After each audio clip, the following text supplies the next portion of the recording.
I don't think he was aware of how big an impact he had done to a lot of people. We had the whole let's go on a date together and we would give the flowers. It was just a virtual kiss, but boy, I could almost feel it. Hello, everyone. Welcome back to another Cosmic Circus review. Today, we are talking about the Remarkable Life of Ibelin. My name is Vin. With me, as always, is John. Hello. And I'm really excited to be talking about this movie. We almost did Venom 3, which would have been a humongous mistake. So the Remarkable Life of Ibelin, 2024, directed by Benjamin Ree. This is a documentary movie about a boy named Mats Steen. He's a Norwegian gamer with Duchenne's disease. John, what can you tell us about this disease? I only know from what the documentary explains. Mm-hmm. I know that in the documentary it involves, for at least for him, he starts out okay, he can walk, but it's degenerative. It goes downhill the more he gets older. Right. From what I understand, it's a degenerative muscle disease. It affects all the muscles in your body, not just one, not just two. It eventually affects all the muscles. There's no cure right now. Most patients, I think, live. I don't think they live past 30 most of the time, because eventually it affects your heart muscles and then you can't do anything. Yeah. So it's very, very tragic, and that there's no cure at all. From what I read, I think the record right now, I think, is a 60-year-old, which is pretty incredible. So in this story, we're following the life of this young man who basically lives through because he can mainly just move a few fingers. So he lives through the internet by playing World of Warcraft, and that's how he can experience a whole range of life and emotions that he can't really do just from home. We don't want to spoil too much, of course. But what's remarkable is that in this documentary, they recreated his chat history from World of Warcraft. They recreated that within they recreated the World of Warcraft within the documentary, and then they interview each of the players that he's interacting with, so that you get the real people talking about how he's impacted their life so positively just through the internet, even though they never met. So I think that's a little bit of setup for the movie. John, is there anything you want to add? Well, I'm just gonna say, then I think you know how I feel about this movie. Mm-hmm. I think this time it is only, considering this event, what are your thoughts on the Remarkable Life of Ibelin? Is what I want to know. I want to know your thoughts first. So I think the first thing I have to say is that this is one of the rare movies in the last many, many, many years where I actually almost cried. I almost never cry in general, especially during movies. Never. Mm-hmm. And this movie, especially, there's the last scene. I guess I don't know if I mentioned it already, but the very last scene is the funeral, and this is real footage from his real funeral when all the friends fly in and they're all speaking at his funeral, and then his friends are carrying the casket.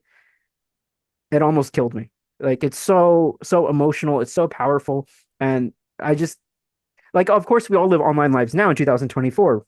Who doesn't? But this is following a boy who was born in 89 and lived until 2014. So this is a world 10 years ago when the internet was still pretty new.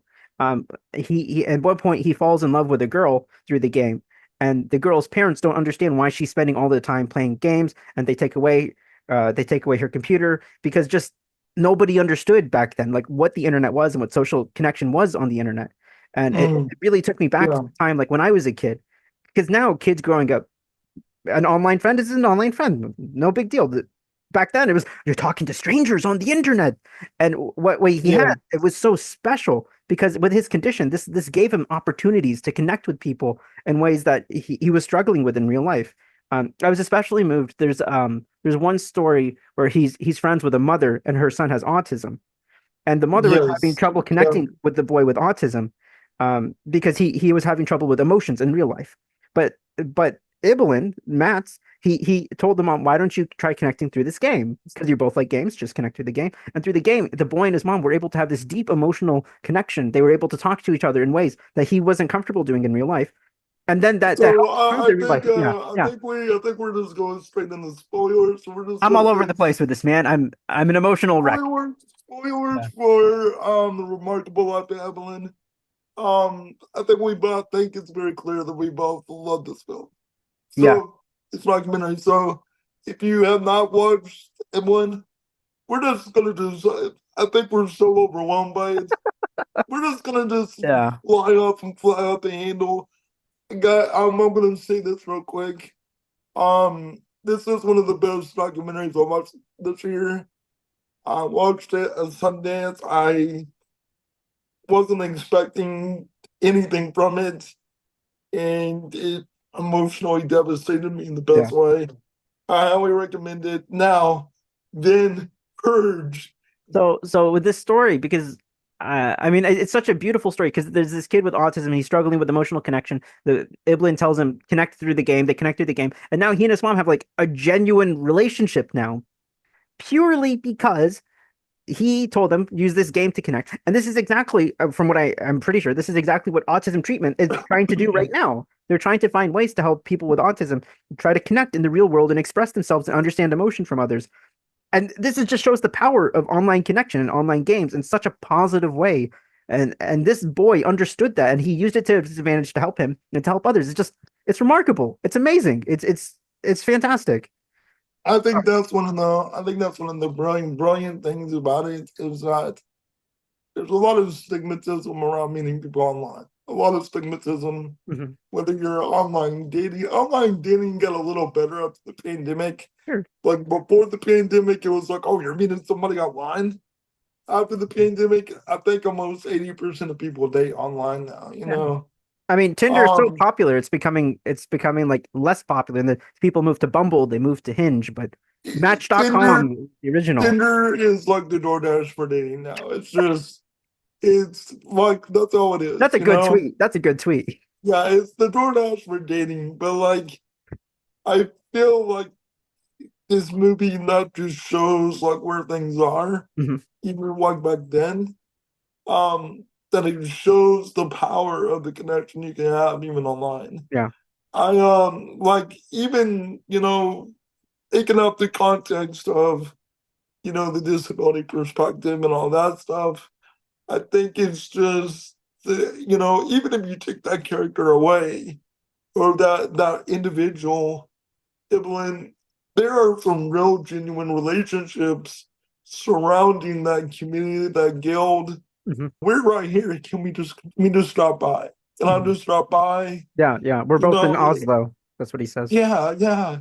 Just those little small moments, like how even if somebody's not around you, they can mean the world to you, Yeah. even in a virtual space. And I think that's the beautiful power of this documentary and how emotionally impacting any relationship can be, even if you've never been in the physical presence of somebody. Then I've never met you in person. You and I have never met in person. Mm-mm. You know, somehow there is a strong friendship, even though you're in this little small square every week for me, you know? The sparks are real, It's John. yeah, yeah, I'm just saying, yeah. Just saying every time I see your beard, I hear the Beatles. That's all I'm telling you. That's all saying. But the point is, I think it is gonna be in my top 10 of the year. Yeah. I'm pretty Yeah. sure. And I think I want to say the biggest challenge of this movie, how do you recommend it to someone? It's a documentary about World of Warcraft. It's a documentary about a kid with a disease. It's a documentary about a boy who dies and everyone is sad and it's emotional. How do you recommend this to someone in like a short way that really conveys? Yeah. I think that's exactly how you recommend it. If you want to see a powerful movie about drama, romance, fantasy, told from a virtual space, and it's about somebody who's seemingly mattered to a lot of people. Mhm. If you want to cry, if you want to feel adventure, if you want to feel romance, if you want to feel drama, all in one, while watching it on a documentary at the same time. I think this is the movie for you. Yeah. Yeah, that's a great way to put it because there's so much emotion in this. And it's 100 minutes. It's short. and it flies by. It's like relatively a very simple story. It like from the beginning, you know what happens, you know everything, but then it's watching it unfold and watching these meaningful connections that he made with people. Mhm. Yeah.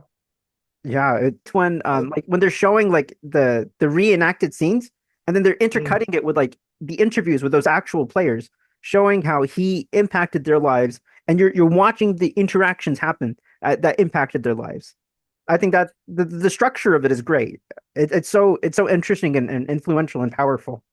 And you can see just how like each person like it comes across on their like face, Mhm. like how much this situation meant to them. Like for example, kind of like you were talking about that mom and that son. I mean, what is the beautiful simplicity of telling a mom and son, like, look, you can't hug. You Mhm. can't hug in real life. He likes gaming. I hugging him in the game. She goes, well, I still would love to like get that hug one day. But once you realize that was the gateway to get him there, it's beautiful. It's beautiful how he phrases, you can work towards that. You Mhm. can work towards that. It's such a beautiful moment and sentiment. At the same time, there's another part of the documentary with the same mom where you could tell when somebody's being a parent, like been a parent, because they just have a way of reading people. Have a way of reading people when you've been around somebody who's struggling, or your kid has struggled. If she says to him, what is it she says? Did you go on vacation in the hospital? Yeah, yeah, yeah. Did Did you you go on go on vacation? And did you go on vacation? I don't. Did you did go you on go vacation on in prison? And did you then go on vacation in prison? Did you go on vacation in the hospital? You yeah, disappeared and then came back. No, no, no, no, no, no, no, no. yeah. She goes, did He I was hit quiet. the He was quiet for 5 minutes, and then yeah, 10 no's. Yeah, yeah, and did it? She goes, did I hit a button there? yeah, Did yeah, I hit a button? That's a very, very parent mom thing to yeah, read. yeah, You can tell she's been a mom and dealt with that kind of denial. yeah. And it's just the connections that are so authentic and beautifully portrayed and emotional. And like it's very difficult to sometimes get that in a documentary Mhm. if you don't play it just right. If you don't but like you could tell everybody in this was passionately involved. And I got then I mean, like rewatching it, I was almost crying even before I even got on this video call. So yeah, Mhm. For you, like we recorded a disability podcast a few days ago. For you, yeah. how do you feel your life is reflected in this? If anybody else not like if that has not gone out, we're still editing this as we're talking. If that disability discussion has not gone out yet, I will clarify again. I live with my own condition. It's not degenerative. It's kind of just it just is. It exists. And I I am one of the lucky people that has an active life, both in the home and outside the home. I have virtual spaces that I interact with people, and I also have physical. Virtual is a lot easier because it's hard to get out. It just is. And one of the most authentic things that the documentary provides is that it's very difficult for individuals that have strong conditions to get places to have like just to go out to bar with friends or Mhm. to go meet people. I mean, especially in your 30s.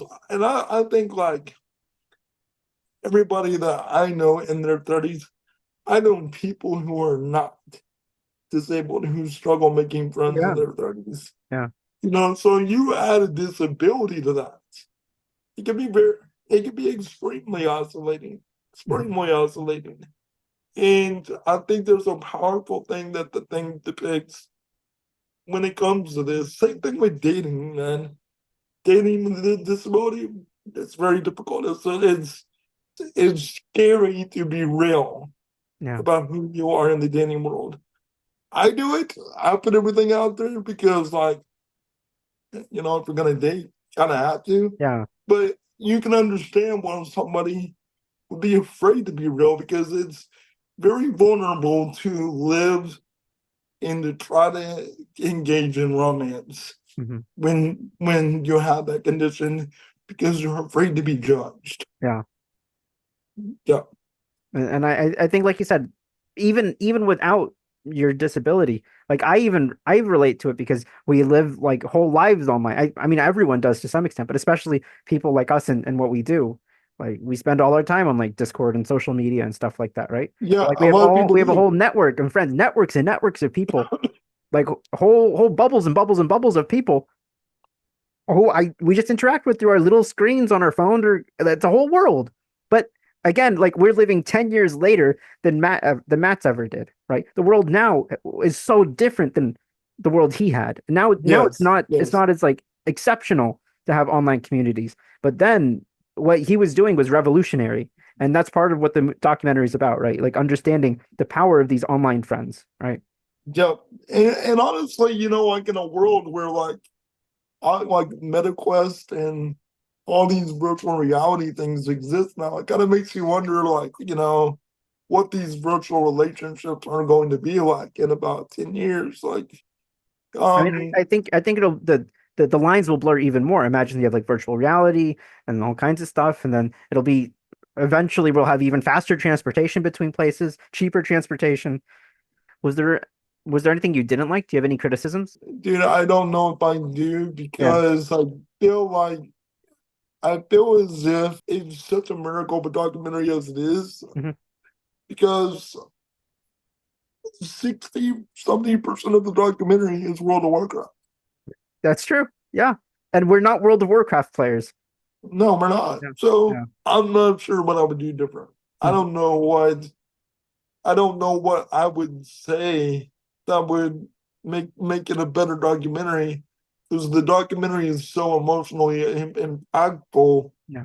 on its own. I mean, dude, rewatching it today, I was 30, 40 minutes in, and I was already kind of in tears. Yeah. Yeah. And it's an hour and a half, and it's just barely halfway, and it's mostly around the romantic relationship with him and I can't remember her name, but Lizette, and she plays Rumor.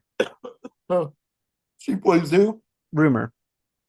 Rimmer. Okay, it was around that time where I could just start to feel my heart like Yeah. being pulled Yeah. again. And especially when they're interviewing the real girl, and you can see the real emotions and how hurt she is by the things that Yeah, happen. Like genuine, real emotions, even when she's talking about it. Ah, and you it and hits you could hard. kind of sense, like, there are physical disabilities and there are also disabilities that you don't see. And what I kind of got from her is that there's a little bit of social anxiety from her. For sure, for sure. Sure. That's Yeah. what I got from her. And I think it's pretty profound that they were able to,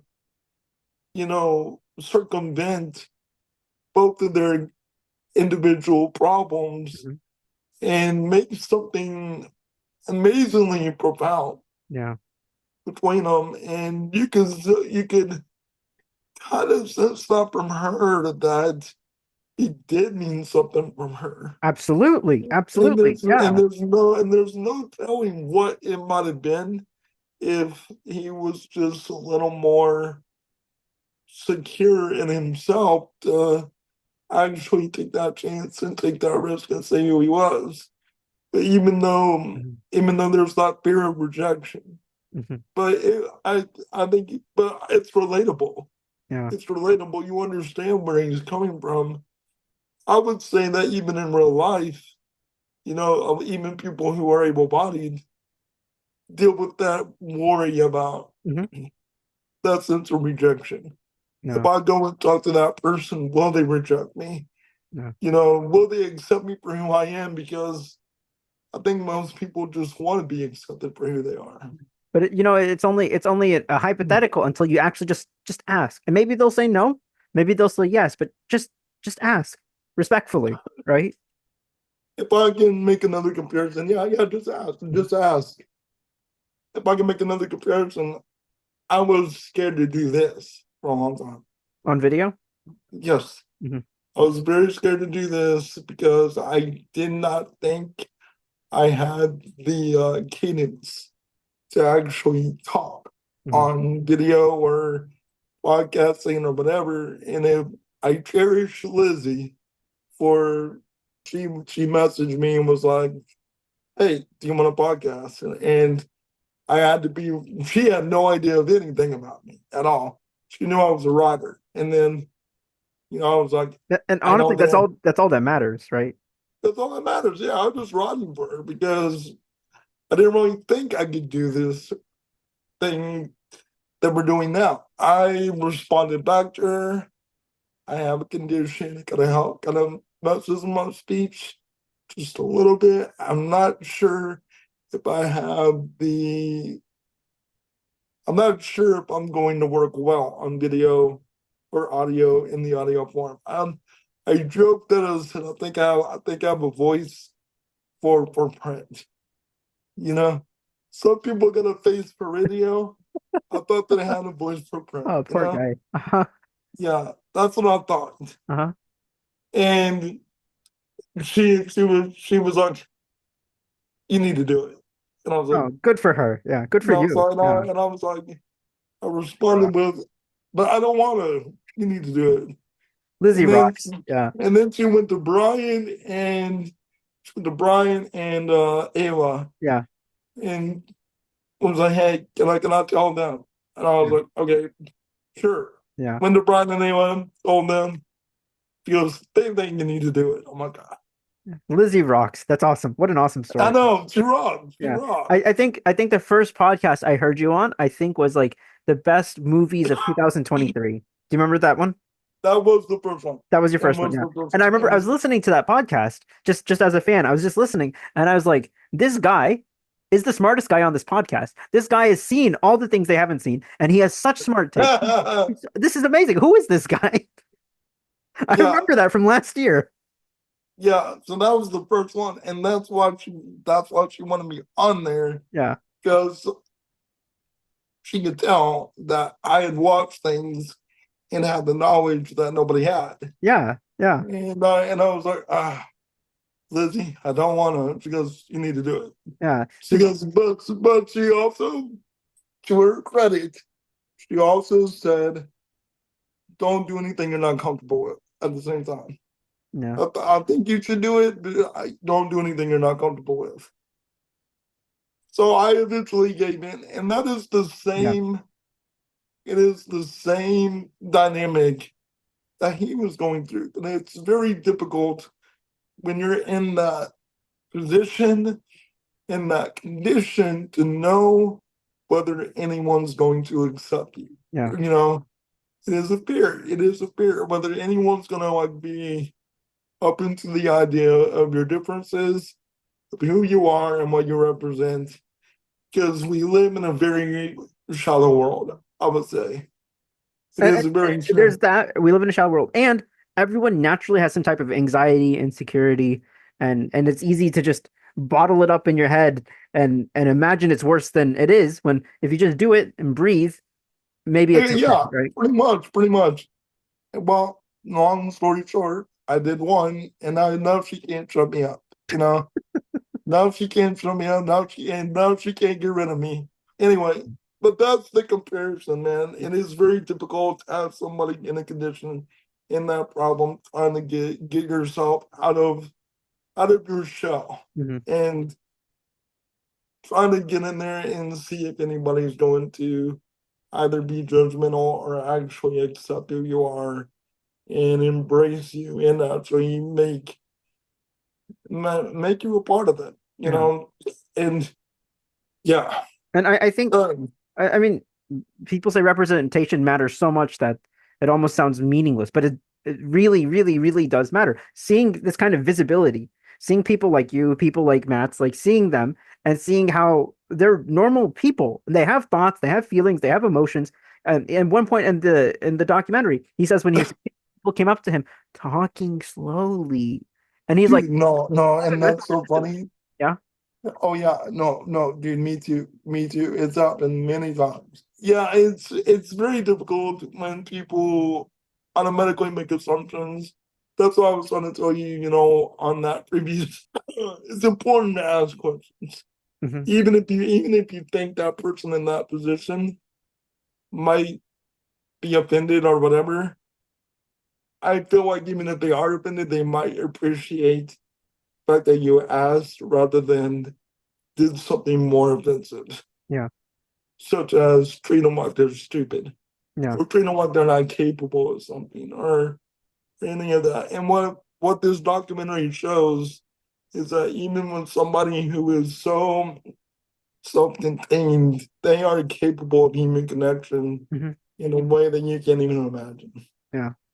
And I think one thing the documentary shows also is like he was so good at understanding people's emotions and listening to them and giving them the feedback that they needed or the advice that they needed to hear. And I think part of that, of course, is his natural personality, but I think his personality forms because of the own hardships in his life.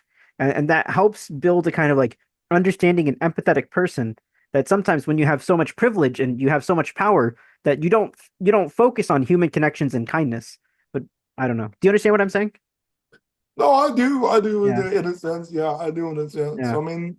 Dude, even in my position, I have a level of privilege. With my condition, which is cerebral palsy, there are people in way worse states than I am. Some of them are catatonic. I don't know if you know what I Yeah. mean by that. Yeah. And I am grateful every day that I'm able to say something and actually speak my experience and actually talk about what I love and express myself. And I cannot imagine what it would be like to feel Mhm. trapped in your own body, kind of like him. Yeah. He was trapped in his body. The older he got, the more he can. I mean, by the time that we get to the end of the documentary, he's not doing anything but moving his fingers. If I might be wrong, but I think he only said two fingers. I think. And That's yeah, I right. mean, and that was mostly it. And that has to be a scary feeling. Mhm. And it comes across in the documentary, the more angry he gets, that fear turn into anger and resentment. Mhm. You feel as if your whole experience is folding in. Yeah. And that's a privilege that I have. I don't have that. I'm able to talk with you. I'm able to go to the movies. I'm able to love. I've been married. I've been married before. I didn't know You that. know. I Yeah. don't think I knew that. I don't talk about it, but I Mhm. have. Mhm. I'm not now. I mean, but Yeah, yeah. that's a different story. But But you have a life. I have a life, and that's the point. I've experienced love and stuff like that. So there's a level of privilege that even I've had, Mhm. in my experience compared to everybody else. And so what I was saying, I think just visibility is so important because if you imagine what we were saying in our last podcast is like sometimes people with disabilities are so marginalized, they're almost overlooked entirely. I think you're saying like of all the minorities, nobody ever talks about people with disabilities, especially you're looking at this election campaign trail. Nobody talks about this specific group, Nobody talks about it. but No. it's such an important group, especially because it's just something that it's biology. It just happens. It's not even like a specific like there's nothing. It's just anything could happen.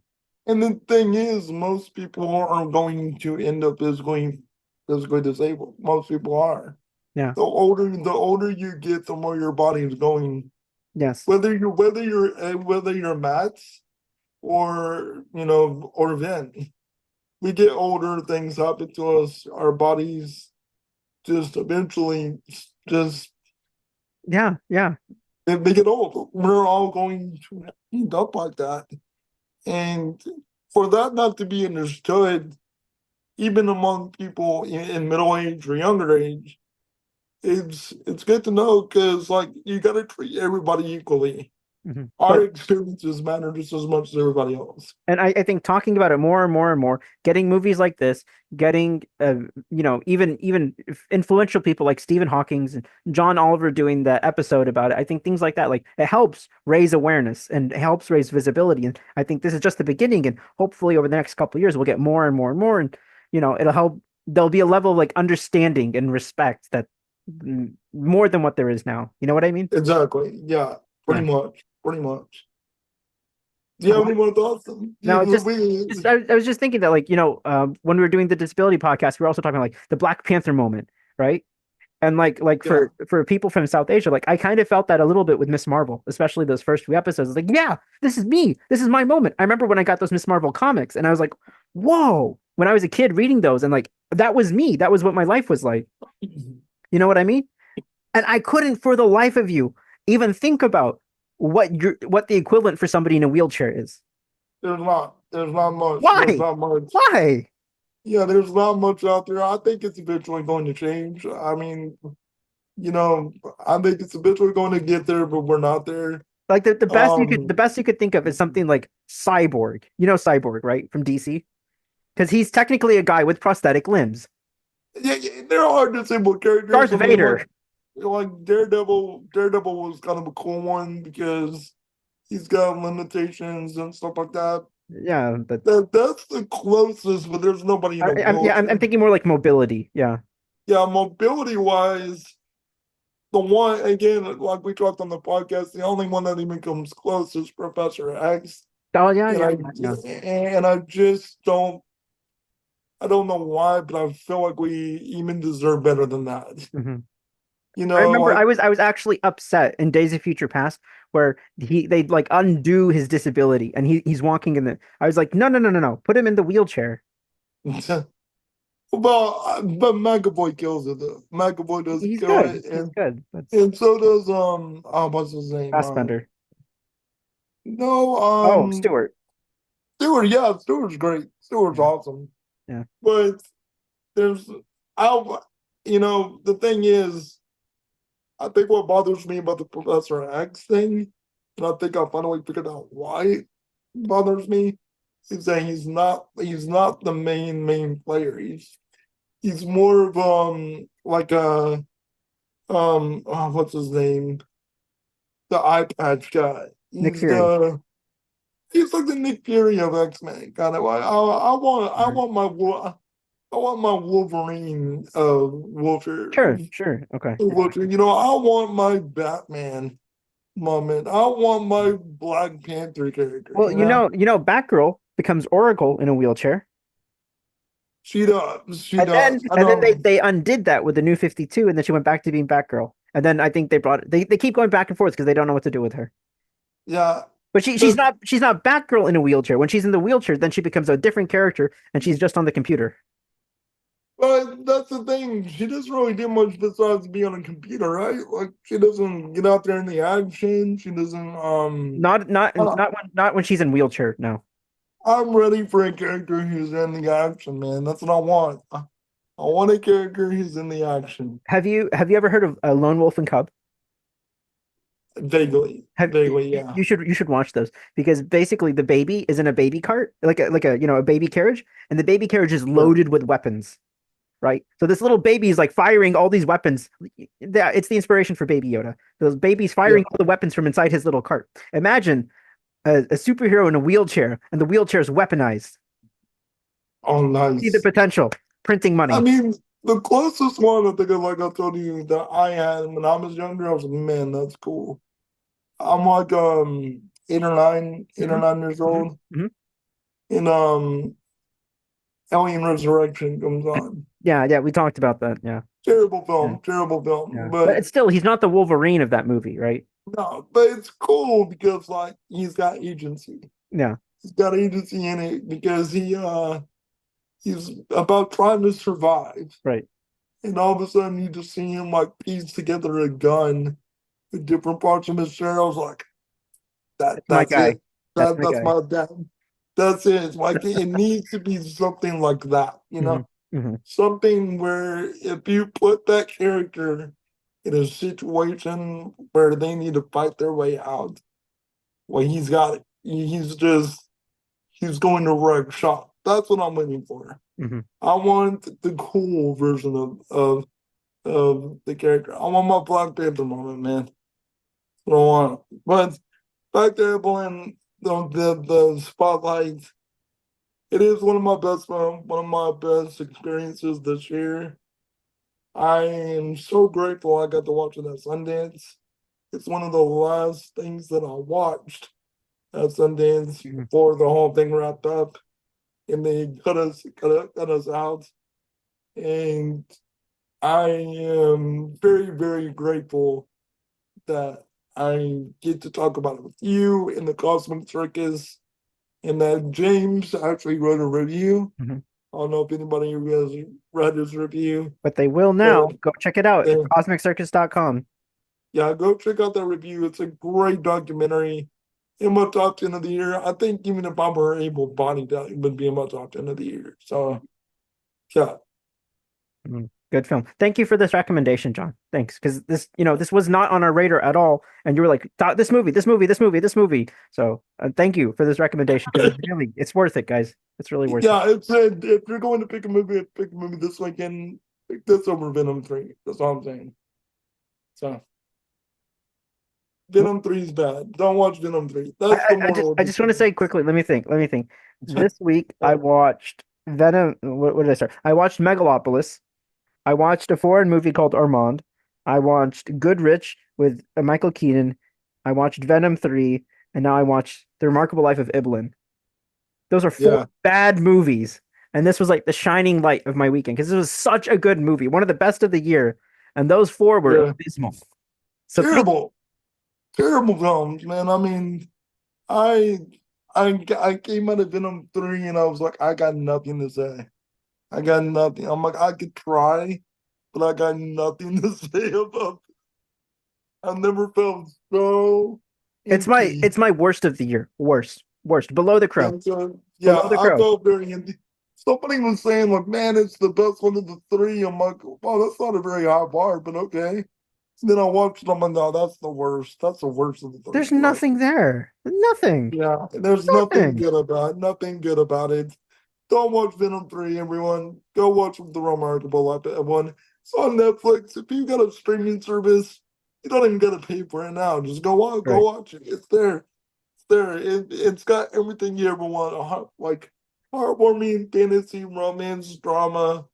You know, if you're a gamer, there's a little bit of that for you too. It is a great documentary.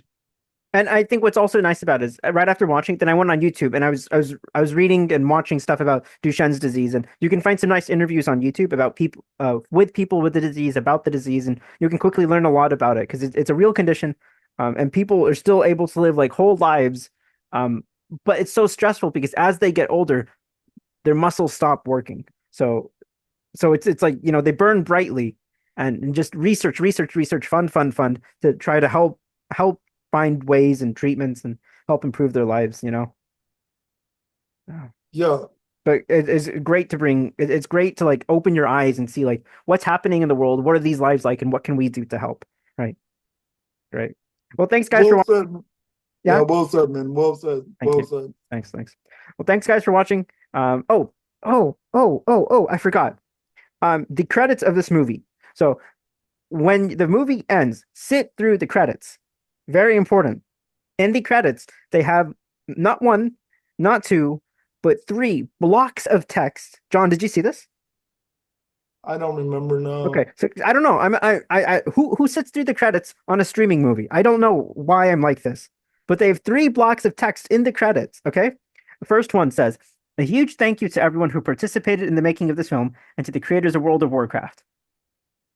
They don't have to put a thank you. They put a thank you like that. It's just nice. And to the creators of World of Warcraft. Okay, next one.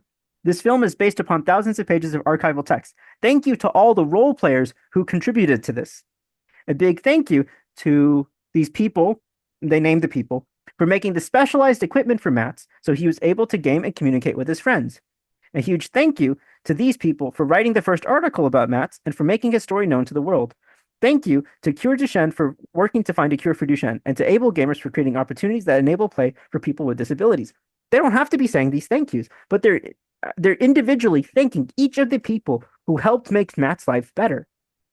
That's incredible, isn't it? All the people, like the unseen people who like actually made this movie possible, made his story possible, made all these connections possible. And one more. Then they actually list all the individual users who Matt talked to. They list all their usernames, all the people in the guild, all the, like the whole community is there in the credits. And then it says, so thank you to all who role played with Mats and were a part of creating his online home and a place for characters such as Ibelin to come to life. To the creators of to the characters of the Starlight Guild, the players behind them, to the role-playing communities, to all the people who continuously form friendships online, reaching out across geographical, conventional, and cultural and medical barriers to let another human being know in their heart that you're not alone and that they matter. What a beautiful message, right? Oh my gosh, man. Sorry, I know I read it fast, but like, just like it's like again right now. I'm it just gets like, you. no, don't cry. Don't cry, son. Don't cry. Right. Don't cry. Don't do it. Don't Like, do it. I mean, one, why is it buried in the credits? But two, like, it's pretty incredible that it's in the movie. So read the credits, guys, and I think just appreciate it. Yeah, right, because they're just trying to pay tribute to everyone that they can in a quick manner. yeah, I mean, the documentary itself is a pretty quick watch, and I think it's actually better for it. yeah, for sure, for sure. But still, that's so beautiful. Oh my gosh. Yeah, very well said. Woo, All right. woo. All right, guys, that's it. That's it for real this time. Thank you all for watching. If you liked the review, be sure to like, subscribe, leave a comment. Have you seen the movie yet? Do you know someone with this condition or something similar? Please let us know in the comments. We read every comment and we'd love to hear your stories. I'm Vin. You can find me on Twitter at Vin Writes Words. I'm John, and you can find me on Twitter at JohnMovieWatch. And be sure to follow thecosmiccircus.com at mycosmiccircus, where you can find more reviews, articles, editorials, and opinions like the one you just watched. And check out James's review, which is published on the site now. Thanks, guys. See you next time. Bye.